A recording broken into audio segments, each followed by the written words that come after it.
Hello Rockstar fans, my name is Francis and welcome to my channel. So while a lot of us are eagerly awaiting for the release of GTA 6 next year, I wanted to use this video as an opportunity to talk about one of my favourite Rockstar franchises, which is Max Payne. More specifically, I want to focus on Max Payne 3 in particular.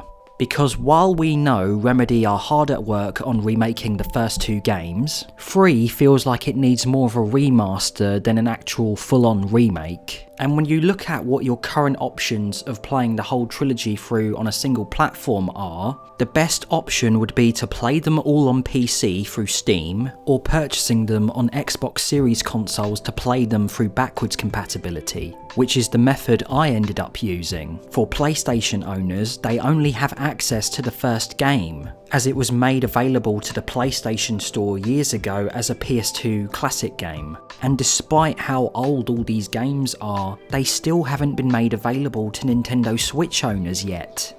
And with the recent re-release of Red Dead Redemption 1 on PlayStation and Nintendo Switch consoles, a part of me suspects that is the sort of approach Rockstar will take to at least re-releasing 3 in the future. And I also fully understand why Rockstar chose not to release the Red Dead Redemption port on Xbox consoles, primarily because it didn't really need it. You can play the 360 version of Red Dead 1 on Xbox Series X and it will up-res the game to 4K. And even better, you can still access the multiplayer on top of all the game's DLC. The only downside now is that it doesn't run at 60 FPS, whereas the PS5 can run that game at 60 FPS, but you don't have access to the multiplayer. And those inconsistencies between those versions of Red Dead 1 makes me slightly concerned for what a re-release of Max Payne 3 could look like compared to the 360 version that is currently available to purchase on Xbox Series consoles. Now don't get me wrong, I'm extremely grateful that the backwards compatibility team were able to get in touch with Rockstar and get them to bring the whole trilogy to modern Xboxes. The first two games have been really well enhanced, and all the loading screens are practically non-existent. And yes, those games still show their ages in places, but they're still really fun to play. However, in the case of Max Payne 3,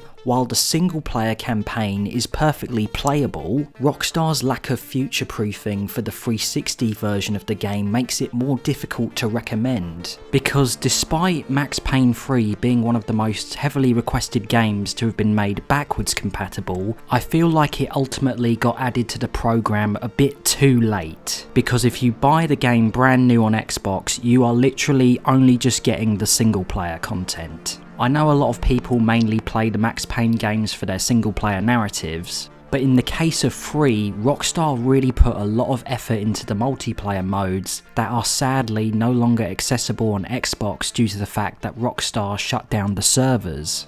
And on top of that, there was also a lot of DLC add-on content relating to the multiplayer and the single player, but all of that has unfortunately been delisted. So even if you buy the game brand new on Xbox and plan to play it solo, you're still missing out on a lot of content that the PC version naturally already has. What's even more frustrating about the server shutdown is that they said in March of 2021 that the servers would go offline in September 2021. And 2 months later, after that happened, the game went backwards compatible. Now, I understand it costs money to keep multiplayer servers active, and because the player count was probably quite low for Max Payne 3 on consoles, it makes sense as to why they would shut those servers down. It just sucks that when it comes to the Xbox servers specifically, if Rockstar had just waited a little longer, players would have probably started playing the multiplayer again. And I know there's some fans out there that think, well, why doesn't Rockstar just turn the servers back on? Surely it's just a flip of a switch. And I suspect it's not that easy due to the fact that a part of Max Payne 3's multiplayer is tied to the Rockstar Social Club. So being able to do stuff like track your online stats and look at your crew, that's all been taken down when it comes to consoles. So in addition to not being able to access the multiplayer, no access to all the add-on content, this stuff all plays into the fact that if you're new to the game and want to try and go for 100% completion and get all the achievements, you can't. even if you were to go for the ones you can get, you'd likely only be able to get around 40% completion for the achievement list. I know some people probably won't care about that particular issue, but I think some people still will, so it's worth mentioning. Now, like I said earlier, what's there is playable, but what's bothersome is that the game hasn't received that many enhancements to make it feel like it's been truly optimised for Xbox Series consoles. There's no boost to a 4K image and there's no boost to 60 FPS. You're getting a 720p image with around a 30 FPS frame rate cap. But to the Xbox team's credit, they at least did manage to give the game auto HDR support. And I want to make it clear that this lack of optimization is not the Xbox team's fault. I've mentioned this before in a previous video, that whenever Xbox have tried to enhance an older game through backwards compatibility, those improvements are not done through touching up the source code, they do it through their emulator. Now granted, there are some games that have been able to automatically receive enhancements just by virtue of some of them having an uncapped frame rate. One game that's a good example of this is GTA 4. Because Rockstar left the 360 version of that game uncapped, it allows for Xbox Series consoles to boost the frame rate without Microsoft needing to do anything. And what makes this slightly more frustrating in the case of Max Payne 3 is that the 360 version did originally have an uncapped frame rate, but at some point later in the game's life cycle they did implement a cap. And I don't mean for it to sound like I'm bashing Rockstar. I understand that these decisions they've made in regards to smoothing out performance and turning off the servers because no one was playing the game, it's just the hindsight of these decisions is what irks me as a fan. Because the version we have on Xbox right now could have been way better if they just left stuff alone. Another weird thing about Max Payne 3 when it comes to playing it on Xbox is that compared to the first two games, you're not allowed to record game clips or take screenshots. I assume the reason for that might be the game's copyrighted soundtrack, but I obviously don't know that for sure. It's just annoying because it would have been fun to record some of the highlights in the game's many shootouts, and yes, the game's cutscenes are still pretty much unskippable, which I know can be an issue for people that like to speedrun the Max Payne games. But anyway, moving on from the game's lack of optimization, I'll admit that while the Xbox version does go on sale quite often,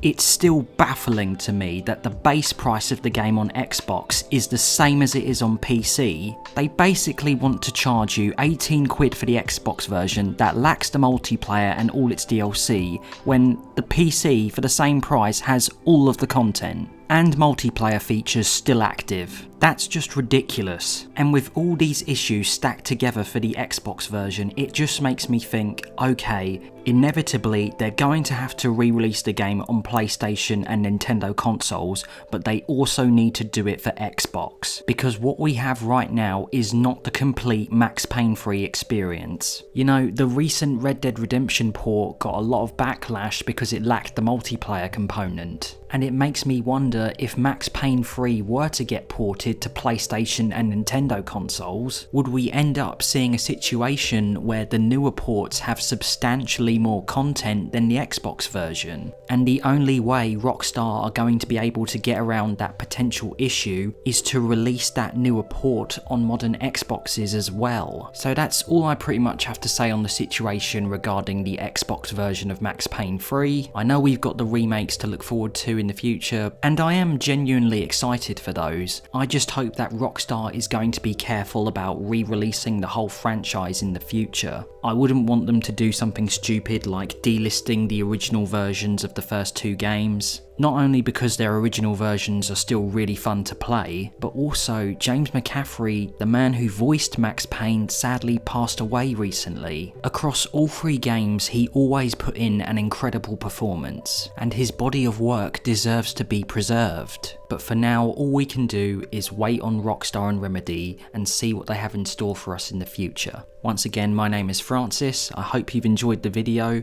Feel free to like and subscribe if you want to, and let me know in the comments down below what you think Rockstar will end up doing with Max Payne 3 in the future.